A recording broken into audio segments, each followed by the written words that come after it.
Vamos então para Lucas capítulo 21, Lucas 21, versículo 7, diz assim a palavra de Deus: os discípulos perguntaram a Jesus dizendo: Mestre, quando sucederá isso? E que sinal haverá de quando essas coisas estiverem para cumprir? Os discípulos estão perguntando acerca do fim dos tempos para Jesus. Agora Jesus no verso 8 vai responder. Respondeu ele: vede que não sejais enganados, porque virão muitos em meu nome dizendo: sou eu, e também chegou a hora. Não os sigais.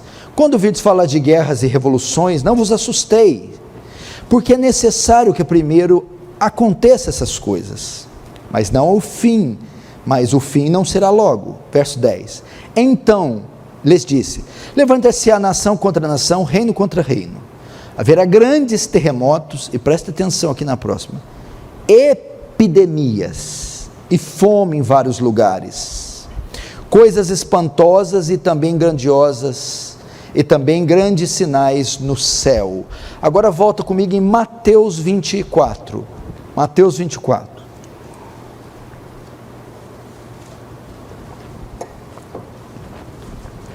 Mateus capítulo 24, verso 6, Mateus 24, 6, e certamente ouvireis falar de guerras e rumores de guerras, vede, não vos assusteis, porque é necessário assim acontecer, mas ainda não é o fim.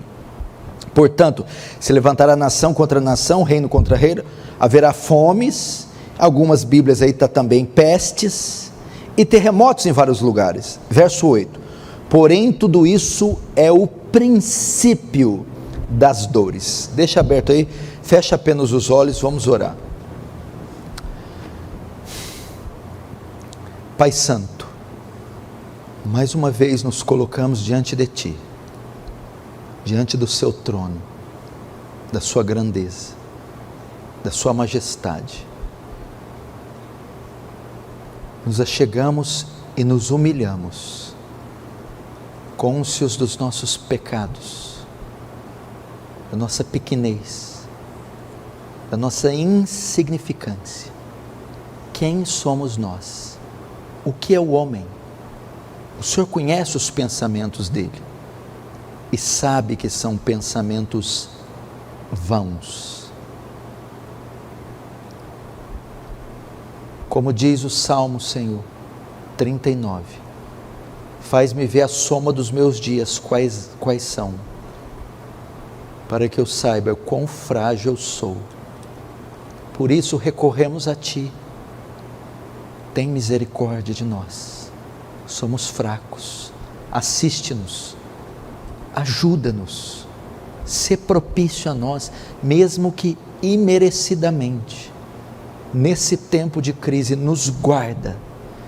E eu peço que essa noite, sobre esse templo e sobre todos aqueles que estão vendo pela transmissão, despeja da graça gloriosa, abundante, de modo que o Teu reino avance, que Tu receba glória para Si e nos conforme à imagem do Seu Filho, em nome de Jesus. Amém. Irmãos, está claro aqui sobre o que eu vou falar? Diante dos acontecimentos e dos fatos dos últimos meses e da presente hora, nós não podemos ficar indiferentes.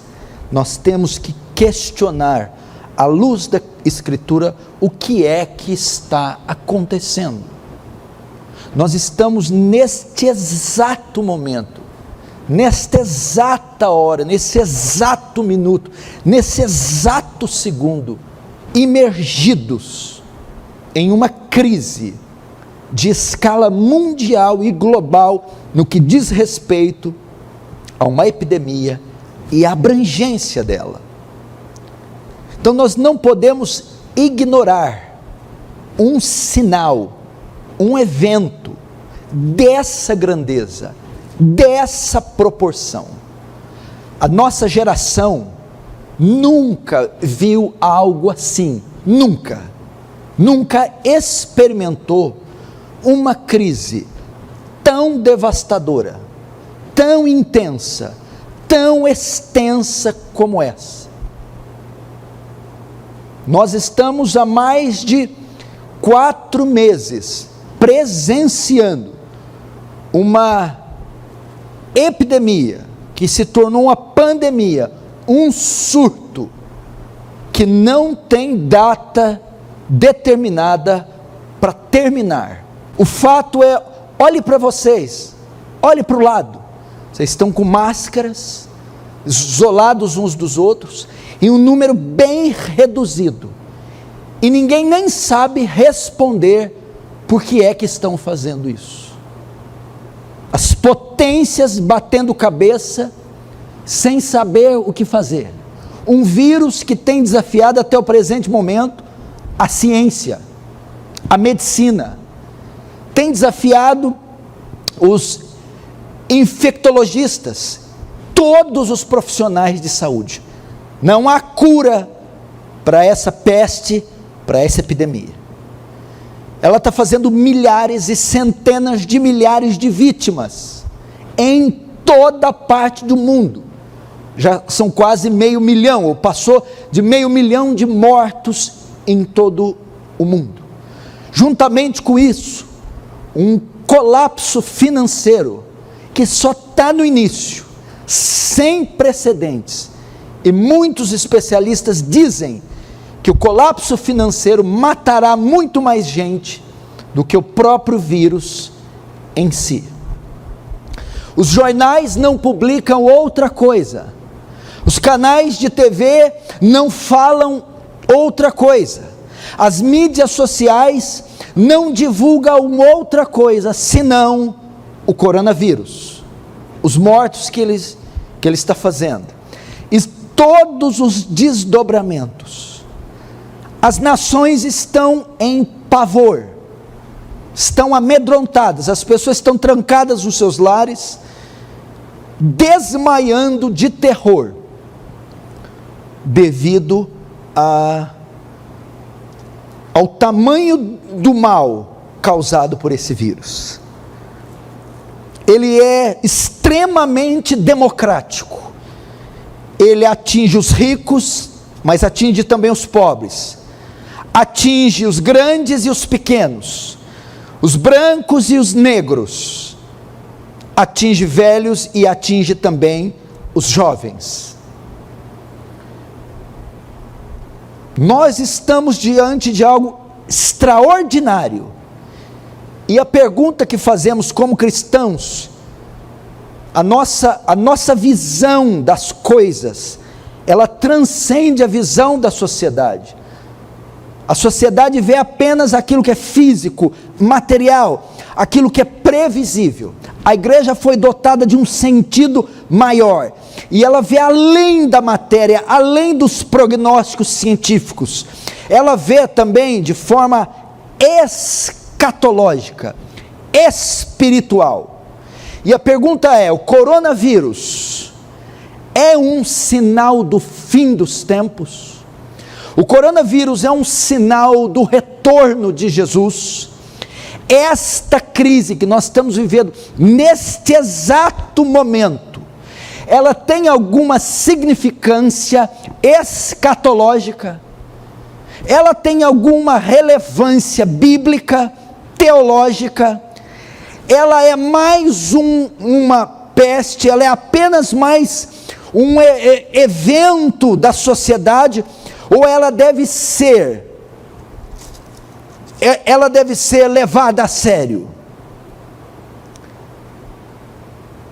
É um sinal do fim? Como podemos saber que estamos no fim? Como podemos saber? O fim é fato, é verdadeiro, é real. Se eu creio em Deus, eu tenho que crer na Bíblia. Se eu creio na Bíblia, eu tenho que crer em Jesus. Se eu creio em Jesus, eu tenho que crer que Ele vai voltar, que vai haver um fim, que vai haver a consumação dos séculos. Eu tenho que crer. E a Bíblia, a mesma Bíblia que dizemos, que cremos, que relata a vinda do Senhor, ela também relata a volta, o retorno e o final dos tempos. Então, ele disse que haveria um fim. Agora, como eu sei se estamos nesse fim? Quando este fim sucederá? Quando esse retorno glorioso, triunfal, consumando os séculos, ocorrerá? Bom, eu sei que o fim virá através dos sinais, porque Jesus disse que próximo ao seu fim haveriam sinais, alertas, fatos, acontecimentos que determinariam e marcariam o fim. Então, para que nós soubéssemos, para que nós tivéssemos uma ideia de quando esse fim ocorreria, ele deixou conosco sinais. E o coronavírus, à luz da Escritura, o coronavírus, a peste que assola o mundo nestes dias, a peste que fez com que o mundo entrasse em crise neste exato momento, este quadro que estamos vivendo não é ontem nem amanhã, é agora, no tempo que se chama hoje, neste exato minuto, nesta exata fração de segundo. Este vírus é um sinal do fim. Ele é um sinal, é uma evidência.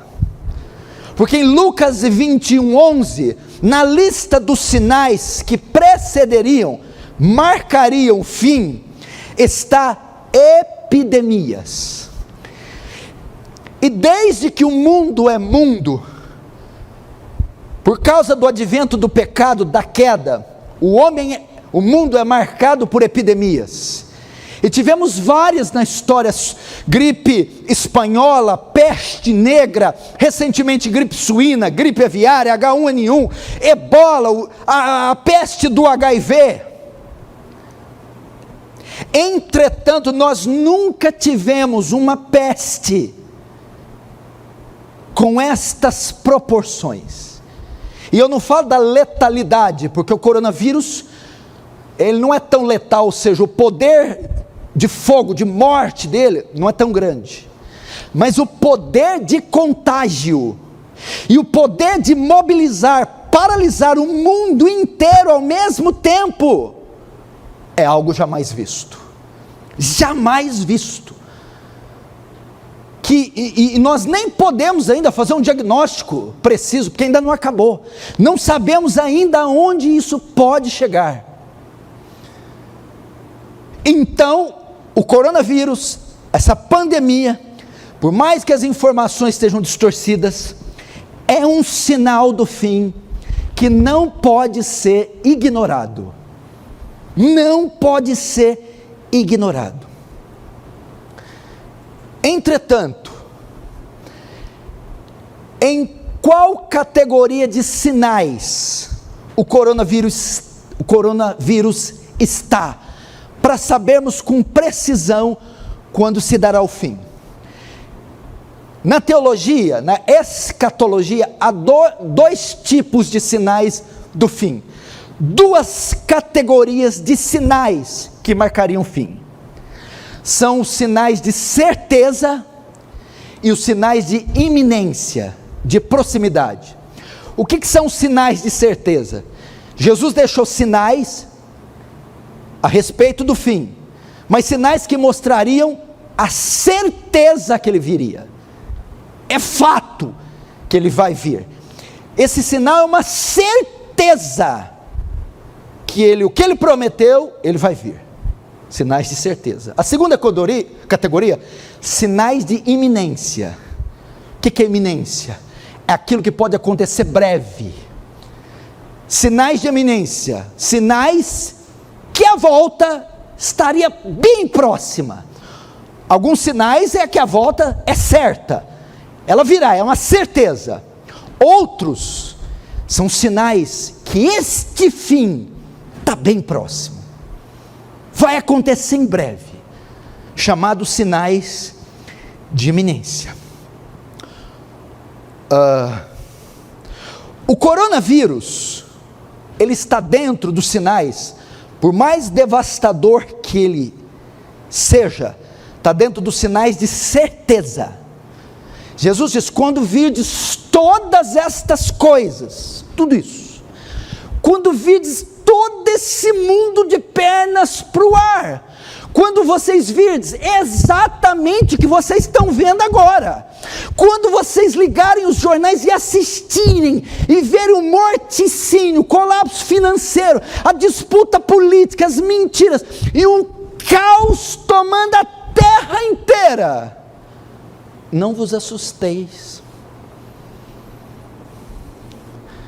porque ainda não é o fim, são sinais de certeza. Certeza. Mas eu vou voltar lá. Agora, quais são os sinais de iminência? Sinais que quando nós vermos, aí nós vamos saber, agora ele volta, está próximo. É nesse tempo.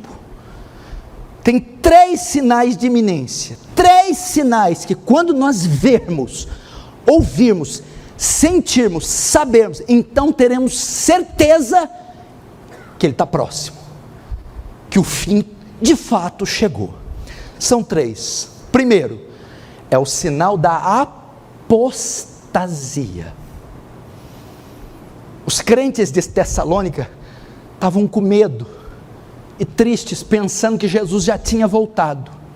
Paulo vai corrigir eles: não, a vinda do Senhor, de modo algum isso será, sem que antes venha. Então fala assim, a volta de Jesus não vai acontecer, sem que antes aconteça algo primeiro. O fim não vai acontecer, sem que aconteça algo primeiro. O quê? Isto não será assim, antes que venha a apostasia. Quando a apostasia estiver começando, acontecendo, opa, Jesus está próximo. É um sinal de eminência. O que é apostasia? É o abandono da fé, o abandono da verdade, é o crescimento da mentira. Apostasia tem duas variantes. Primeiro, tem a ver com o mundo secular, o meio secular, o ímpio, o pagão. É a sociedade naufragando em caos moral, ela se depravando e chegando numa depravação sem limite. Mateus 24, naqueles dias o amor de muitos se esfriará, por se multiplicar a iniquidade. Você iria ver aberrações na TV, aberrações no meio pagão, no meio ímpio, pessoas imergindo no pecado de uma maneira jamais vista. Me parece que isso já está acontecendo. Escândalos, atrocidades, orgias, homens e mulheres fazendo coisas abomináveis, bestiais. A corrupção do gênero humano descendo a níveis baixíssimos, e os homens sendo capazes de monstruosidades. Esse é um sinal. Quando você começa a ver criança tocando em homem nu dentro de museu, quando você começa a ver eles dizer que o certo é errado, que o errado é certo, que o bem é mal e o mal é bem, quando você começa a ver crianças sendo submetidas, oprimidas, dominadas pelos poderosos, a se sujeitar à depravação, quando a instituição família, casamento for degradada, quando o homem perder a afeição natural e se parecer mais com uma besta, um monstro, do que um homem, Jesus está próximo. Segunda variante da apostasia: degradação no meio secular, primeira. Segunda, degradação no meio religioso. Apostasia não é as pessoas saírem da igreja desviadas, o número do desviado cresceu. Não. Apostasia é as pessoas saírem da igreja verdadeira, deixarem a verdade bíblica, deixar o evangelho, deixar a sã doutrina, para seguirem a mentira, para seguirem o engano, as heresias. Isso marcaria o retorno de Jesus, uma explosão de engano religioso, de mentiras teológicas, de falsos profetas, falsas igrejas, falsas doutrinas. A igreja se sujeitando aos modismos mundanos, os pecados tolerados no meio ímpio sendo tolerados na igreja, os escândalos que ocorrem entre os pagãos, ocorrendo entre líderes e entre o povo dito de Deus. Quando a igreja de Cristo também se corromper, se misturar ao mundo e se naufragar, se imergir num paganismo, sinal do fim. Jesus disse, Paulo disse, não será assim. O fim, antes que venha apostasia. O mundo ia estar fedendo a carniça, a podridão. Porque veja só, vamos pegar 2 momentos que teve apostasia e que o fim veio. Teve um fim em Gênesis 6, dilúvio, fim. E teve um fim em Gênesis 18, 19, Sodoma e Gomorra. Quando é que o dilúvio veio, o fim? Quando os pensamentos do homem eram só maus, continuamente, a geração antediluviana, de modo que os filhos de Deus tomavam as filhas dos homens, e nasceram gigantes, os nefilins. A depravação foi tão grande, que Deus não viu outra solução, senão aniquilar a raça humana inteira, de uma só vez, salvando só 8 pessoas. Ali foi uma apostasia, ou seja, a degradação da sociedade é um nível insuportável. A segunda apostasia, que envolve tudo, religioso, secular, Sodoma. O pecado de Sodoma subiu até os céus. Deus envia anjos dizendo, em alguns dias ela será subvertida, aniquilada, e fogo do céu desceu. Veja o nível da cidade. A depravação chegou num nível tão baixo, que os moradores de Sodoma queriam abusar sexualmente de anjos. Você consegue encontrar coisa mais perversa, mais hedionda, mais vil, mais baixa, do que aqueles homens querendo abusar sexualmente de seres angelicais? E o fim veio, caiu fogo e arrebentou com tudo. Esse é um fim é um sinal de eminência, é um sinal que a hora que olhar, Jesus está perto. Me parece que eu vejo as duas coisas. Quando eu olho para o mundo, eu penso, o que mais pode acontecer? Quando eu olho para a igreja, então, segundo sinal de iminência, esse é o primeiro, vamos chamar assim, esse é o bolo, o mundo vai se tornar um bolo de iniquidade, um bolo de apostasia, um bolo de depravação, de sujeira, de vileza, de heresias. Aí para coroar o bolo vem a cereja do bolo, que é o segundo sinal de iminência, sinal que Cristo está pertinho, o anticristo. Paulo diz, não será assim, antes que venha a apostasia, primeiro sinal de iminência. Segundo, e se manifeste o homem do pecado. Quem é o homem do pecado? É o chifre pequeno de Daniel capítulo 7. É a cabeça ferida de Apocalipse capítulo 13. Ele é chamado filho da perdição, mesmo nome dado a Judas, que traiu Jesus. Ele é chamado de iníquo.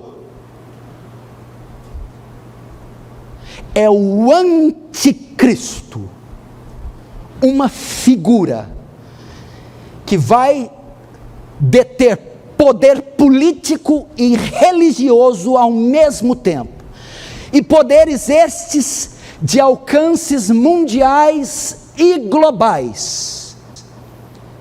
Este homem vai sujeitar o mundo ao seu governo e vai promover uma nova espécie de culto, a uma nova espécie de Deus, o culto a si próprio.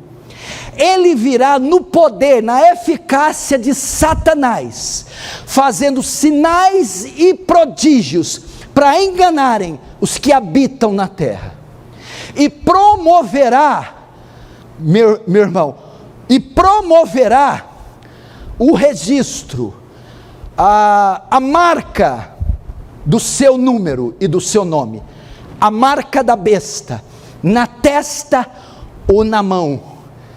Então Jesus, o apóstolo Paulo, disse: estes dois sinais eram uma evidência que Jesus está nas portinhas. A apostasia, com duas variantes: mundo secular, mundo religioso se corrompendo. Depois a cereja, o homem do pecado, a besta, o filho da perdição, um homem de características políticas e religiosas, como o Papa Leão X, por exemplo, o Papa Júlio II, que eram homens que detinham o poder sobre o Estado e o poder religioso. Quando essa figura se acender no poder e exigir adoração a ela, marca da besta, marca na mente e na mão, mente, sujeição ao sistema, sujeição à mentalidade ímpica, grotesca, anti-Deus, é marcado aquele que se sujeita a esse estilo de vida que contraria Deus. E na mão, ele se sujeita ao sistema e pratica, e dá a mão para o sistema, e vive o sistema. Então, saberíamos que o fim está próximo. Por quê? Porque João em Apocalipse diz assim: olha, quando essas coisas sucederiam? Quando tivéssemos um tempo, 2 tempos e metade de um tempo. O que é um tempo, mais 2 tempos, mais metade de um tempo? Um tempo, mais 2 tempos, 1 mais 2, 3, e metade de um tempo? 3,5. 3,5 é metade de quê? Metade de 7.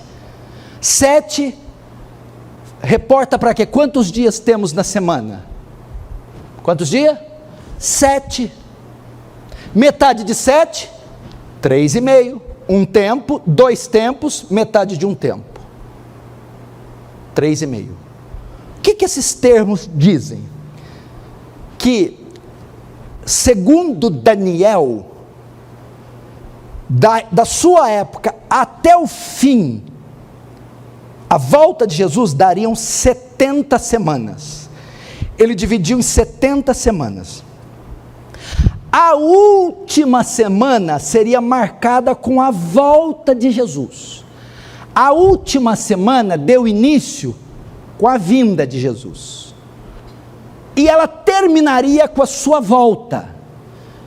Então a 70ª semana, a última, a 70, marcaria a volta de Jesus. Agora, essa 70ª semana foi dividida pela metade. 3,5 mais 3,5. Entendeu? Que período nós estamos? Agora, hoje, aqui, nesse dia 7 de junho de 2020. Nós estamos nesse exato momento na 70ª semana, na última semana de Daniel. Eu, você, nós, quem está me vendo hoje, agora, está na última semana de Daniel. Entretanto, a Bíblia diz que a última semana seria dividida em duas partes, duas metades, 3,5 para um lado, 3,5 para o outro. Em qual parte nós estamos da última semana? Em qual metade? Nós estamos na primeira metade da última semana de Daniel. Falta ainda a segunda metade. Os sinais de certeza aconteceriam na primeira metade. E os sinais de eminência aconteceriam na segunda metade. A primeira metade é destinada ao quê? Ela começa com a vinda, morte, ressurreição e subida de Cristo nos céus. Começou a última semana ali, a primeira metade. Ela é destinada ao quê? Jesus, antes de subir aos céus, dá uma ordem, aparece aos discípulos na Galileia, 500 pessoas, e ele dá a ordem, a tarefa da grande comissão: portanto, ide e fazei discípulos em meu nome, batizando-os em nome do Pai, do Filho e do Espírito Santo, eis que estou convosco até a consumação dos séculos. A primeira metade é destinada à pregação do Evangelho, é destinada ao avanço do reino, é destinada à plantação de igreja, às missões transculturais, à expansão do reino de Cristo. E é o período que nós chamamos milênio. Nós estamos nesse exato momento no milênio. Muita gente, a maioria da igreja brasileira, que é dispensacionalista, crê no milênio literal, depois da volta de Jesus aqui na terra. O milênio não é literal, mil cravados, é figurado, é um período. Cristo, ao subir nos céus, já sentou no trono, mas não é um trono de mármore, é o trono de glória. Já sentou no templo, mas não é o templo de Salomão que vai ser construído em Jerusalém, é nos céus, na glória de Deus. Ele não vai reinar daqui a um tempo, já está reinando, já sentou no trono de Davi, e já reina, já está lá, e não vai ser só 1000 anos ali em Jerusalém, é por todos os séculos dos séculos, toda a eternidade. Então este já é o milênio, onde Cristo já está reinando, mas não na terra, nos céus, e é o período destinado à igreja avançar e pregar o Evangelho. Agora nós vamos entrar na última metade da última semana. Se a primeira metade é destinada ao reino de Cristo, ao avanço do reino, à pregação do Evangelho, às missões, e ao período da igreja, a última metade é destinada ao anticristo. Aí então, quando começar os sinais, a apostasia atingir níveis insuportáveis, e essa figura política religiosa de alcance global se ascender ao poder, neste exato momento dá início à segunda metade da última semana, ou seja, o fim do fim, o finzinho se dará ali. Então saberemos com precisão que Cristo está às portas.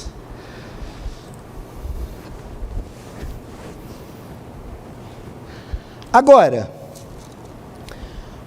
o coronavírus aponta para quê? Presta atenção. Então o senhor está querendo dizer que nós não estamos no fim. Calma, nós estamos na primeira metade. O fim vai se dar na última metade. Mas em que ponto da primeira metade nós estamos? Essa primeira metade começou com a vinda de Cristo, a subida nos céus. Já faz 2000 anos. Sabe em que ponto nós estamos da primeira metade? Provavelmente no final dela. Talvez o coronavírus está marcando o finalzinho da primeira metade, já quase fazendo a transição para a segunda e última metade. Ou seja, parece que o anticristo, esta apostasia mundial, está prestes a aparecer, que marcará a segunda metade, o fim do fim, que entrará para outra categoria de sinais, os de iminência. Por que eu digo isso? Presta atenção. Porque Jesus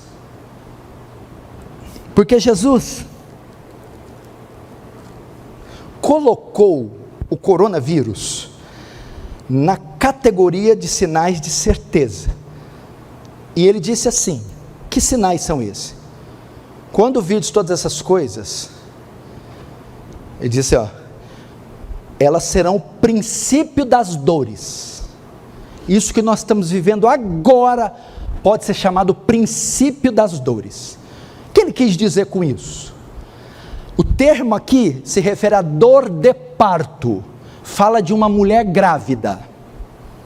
Já viu uma mulher grávida? Está grávida. E está para dar à luz. Ok? Vai ter o parto. Mas ela não sabe quando ela vai ganhar o filho. O filho está lá. Quando ela sabe que ela vai ganhar o filho? Quando ela tem um sinal. Qual é o sinal? Está tranquila, cozinhando ali. Ela sente uma contração. Quando ela sente a primeira contração, significa que ela vai ganhar o bebê. Aquela hora, sentir a contração, já vou parir. Ela vai ter uma sequência de contrações. Quando ela sente a primeira pontada, a primeira contração, não significa que ele vai nascer aquela hora, o bebê. Mas significa o quê? Duas coisas. Primeiro, ela tem certeza que ele vai nascer. Jesus está dizendo assim: quando você virem esses sinais, o coronavírus é uma pontada, uma contração. Significa que ele vai vir agora, hoje, amanhã, por causa do coronavírus? Não. Significa o quê? A certeza que ele vai vir, vai nascer. Já liga para o marido, vai nascer. Eu senti. E agora? Ela vai esperar. Ok? Segunda coisa que serve a pontada, ela vai largar a louça, vai ligar para a médica dela, ligar para o marido, vai avisar a família, ela vai se preparar, porque ela sabe, vem parto aí. Então o coronavírus está em que categoria? Jesus disse: quando virdes estas coisas, não significa que o fim virá agora, mas significa que a primeira contração, o sinal, o parto, é a vinda de Jesus. O sinal, a contração. Então o que querendo dizer? Diante da crise que nós estamos, do coronavírus, que é um sinal, é uma contração, ele nos dá duas coisas: a certeza que Deus vem, e segundo, se preparem. Se preparem, porque o parto vem. Esse sinal que estamos vivendo hoje e agora, está nos dizendo assim: se preparem, arrumem suas vidas, consertem suas vidas. A mulher o que tem que fazer? Ela vai tomar um banho, ela vai mudar a roupa, ela vai preparar uma bolsa, remédios, roupa reserva. O que ela vai fazer? Vai tomar medicação, vai ligar para o marido, vai ligar para a médica, vai agendar a internação, vai fazer a limpeza, se for um parto normal, ela vai se preparar tudo para a chegada daquele bebê, porque se ela não se preparar, ela perde o bebê e ela mesma pode morrer. Irmãos, cada notícia no jornal, cada óbito registrado na imprensa, cada desdobramento dessa epidemia, todos os horrores divulgados, são sinais para que eu e você nos preparemos, porque o retorno vem, o fim vem, Jesus vem, o arrebatamento vem, está tudo sendo preparado. Nós temos que nos preparar. Agora, como eu me preparo? Ela vai se preparar compatível ao que ela vai sofrer um parto. Ela então vai preparar todo um equipamento que diz respeito ao parto. Nós estamos falando da redenção do nosso corpo, a redenção da nossa alma, o julgamento da igreja, a prestação de contas. Nós estamos falando dos nossos pecados, da nossa relação com o Evangelho, da nossa relação com as Escrituras, da nossa relação com a Palavra de Deus, com o Senhor Jesus Cristo. Nós estamos falando da nossa condição espiritual. Ou seja, o que Cristo está fazendo é dizendo o quê? Para aqueles que estão no pecado, quando sentirem a primeira pontada, olharem para o coronavírus, se preparem como? Arrependam-se. Arrependam-se. Para os que estão fora, regressem. Para os que estão caídos, ergam-se. Para os que estão frios, aqueçam-se. Para os que estão sujos e imundos, limpem-se. Essa é a ideia. Se preparem, porque a volta do Filho do Homem será semelhante aos dias de Noé. Compravam, vendiam, comiam, bebiam, casavam-se e davam-se casamento, quando de repente veio o dilúvio, sem que eles percebessem, a todos levou. Ele está dizendo, saiam da indiferença. Então eu vou mostrar 2 tipos de exame, e eu termino. Quando a grávida sente a primeira contração, ela tem a certeza que vai nascer o filho, e ela vai se preparar. Esse sinal é um dos maiores dos últimos tempos. O coronavírus. E ele marca, meu irmão, o princípio das dores. Que não diz que ele volta imediatamente, mas que dá certeza que ele volta e nos ensina, nos ordena, se preparem. Primeiro, para os não salvos, há tempo ainda para o crente nominal, há tempo ainda para o bode que está sentado entre nós hoje, há tempo porque ele batizou nas águas, toma ceia, participa da liturgia, mas não foi regenerado, nascido da água e do Espírito, não teve as entranhas, os intestinos mudados. Não importa o quanto de culto você frequente, o quanto de atos religiosos, eu estou falando de uma transformação radical nas entranhas. Há tempo ainda para você. Então, quando virdes esses sinais, o que quer dizer? Corra até Cristo e busque a salvação verdadeira. Corra até Cristo e deposite o fardo de pecados e diga: salva-me, perdoa-me, porque há tempo ainda.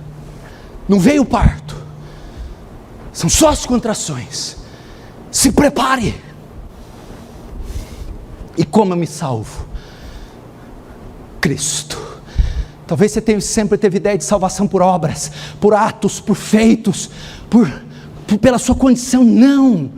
Pela graça sois salvos por meio da fé, isso não vem de vós, é dom de Deus, não vem de obras para que ninguém se glorie, e há de ser que todo aquele que invocar o nome do Senhor será salvo, porque Deus amou o mundo de tal maneira que deu o seu Filho unigênito, para que todo aquele que nele crê não pereça, mas tenha a vida eterna. E disse Jesus: eu sou o caminho, a verdade e a vida, ninguém vem ao Pai, a não ser por mim.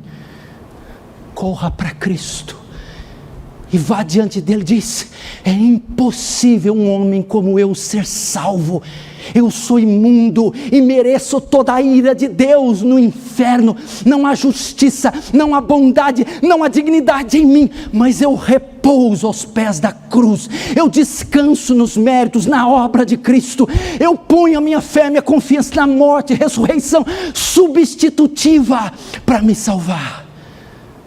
E segundo, você se arrepende.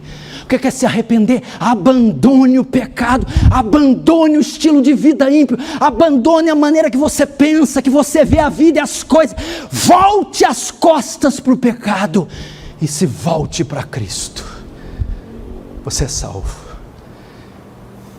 e não foi por nenhum ato seu, foi pelos méritos de Cristo, pela graça divina, de modo que nenhuma condenação há mais para você que está em Cristo Jesus, de modo que quem tentará acusação contra você, foi Deus que justificou, e quem te condenará? Foi Cristo que morreu, antes ressuscitou, está à direita de Deus Pai e intercede por nós.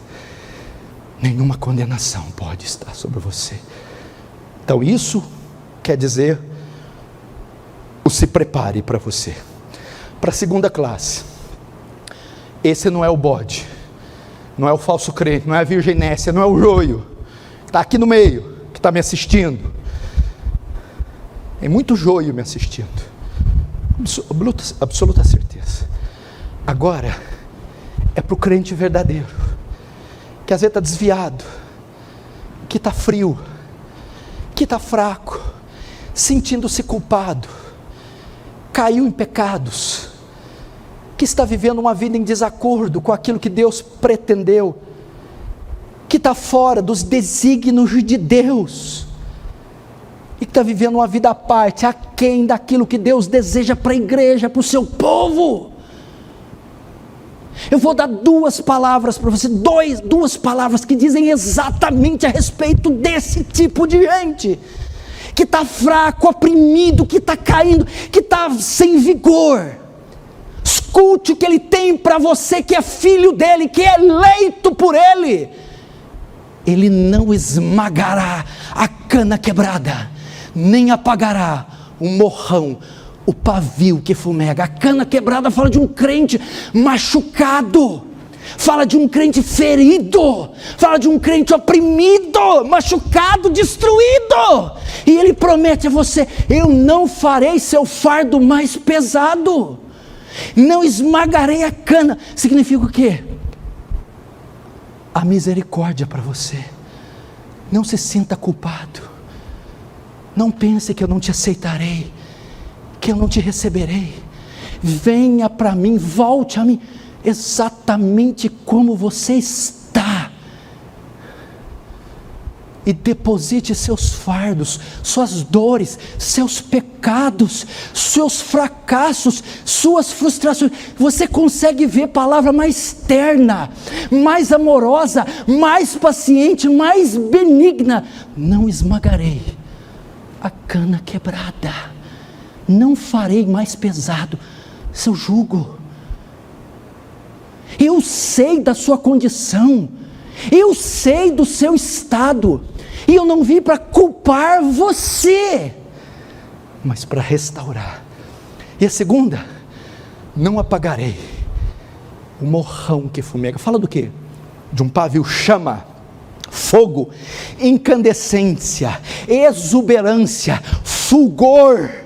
Fala da nossa chama, mas que agora está só aquele paviozinho chamuscando, prestes a apagar. E está dizendo: eu não apagarei o pavio que fumega, eu não farei você mais frio que já está, eu não piorarei a sua condição, pelo contrário, estou aqui para acender novamente essa chama. Lembra? Tenho contra ti que deixaste o teu primeiro amor. É o pavio. O primeiro amor era fogo. Agora ficou só o chamuscando. Arrepende-te. Volta à prática das primeiras obras. Lembra da onde caístes. E Ele tem uma promessa para vocês. Eu não apagarei. O que significa? Se você se voltar a Cristo, frio como você está, cheio de culpa, de medo, o Senhor promete aquecer essa chama, meu irmão. É o texto que eu li hoje essa manhã. Oh, restaura nossa sorte, nos faz como as torrentes do Neguebe. Fala de avivar, fala de mananciais, fala de águas, fala de vida em abundância, rios de água viva. Eu vim para que tenham vida e tenham em abundância. Do seu interior, como diz as Escrituras, fluirão rios de água viva. Fala de um avivamento pessoal, interno. É isso que o Senhor está a fazer. Você pode recorrer isso a Ele. Recorra a uma visitação e diga: visita-me, renova-me, Senhor, acende a chama novamente. Você vai estar cumprindo o que as dores de parto requerem. Preparem-se. Preparem-se. Preparem-se. Por mais terrível que seja esse momento que estamos vivendo, é terrível. Por mais tensa que tenha sido essa pregação, você consegue vasculhar ela, a mensagem de hoje, penetrar nos seus corredores, e você consegue ver ali abundância de misericórdia? Eu consigo. Alguém aqui está morto? Quem morreu aí diz amém. Jesus já voltou? Bom, não sei se ia ficar essa tantada aqui, né? Voltou? Acho que não. Estamos vivos? Jesus ainda não voltou? Alguém já viu o anticristo? Quem viu ele? Tem uma meia dúzia aí, talvez seja a sua sogra, mas não é não, tá? Também não vi. Apostasia, tá feio? Tá. Eu tenho más notícias para você. Vai piorar. O que significa? Temos um intervalo até esse tempo, um intervalo até a nossa morte, um intervalo até a sua súbita vinda, um intervalo até o homem do pecado entrar no poder. E este intervalo entre uma coisa e outra se chama misericórdia. É Deus conclamando às nações: venham e se arrependam, há lugar para vocês no reino. É Deus conclamando à igreja e diz: erga-te e anuncie o santo evangelho. É a misericórdia. Quanto tempo não teremos ainda para nos consertar? Amém? Quem crê nisso, então fecha os olhos, curva a cabeça, vamos orar. Tem almas que você conhece que estão perdidas, ore por elas. Ore pelo seu pai, ore pela sua mãe, ore pelos seus filhos, ore pelos seus vizinhos, pelos seus avós. Ore por você mesmo. Se a sua vida está no mar de imundícia, ore, se arrependa. Ore aí na sua casa, ore no seu quarto, ore aí onde você está. Invoque a Deus, invoque o Salvador, invoque o perdão de Deus. Ore, igreja brasileira, ore, irmãos em Cristo, ore por essa nação, ore pelo mundo, ore pelos pecadores, ore pelos seus filhos, ore pelos seus netos, ore pelos seus maridos, ore pelas suas esposas, ore pelos seus pais, ore pelos desviados, ore para os Deus os alcançarem. Tenha misericórdia deles. Ore. Não deixe de orar, meu irmão. Não pare de orar. Muito pode a súplica de um justo por sua eficácia. Jesus vem, igreja. Maranata, hora vem, Senhor Jesus. Jesus está voltando, anunciando às nações o seu retorno glorioso, até que esse dia chegue. Portanto, ide e pregai o evangelho a toda criatura. Ó igreja, conserte a sua vida, deixe o seu pecado, abandone o ímpio o seu caminho, volte-se a Cristo, volte-se ao evangelho. Ainda há esperança, ainda há esperança, ainda há perdão em Sião, ainda há salvação em Sião. Invoque a Deus, invoque a Cristo, então haverá salvação.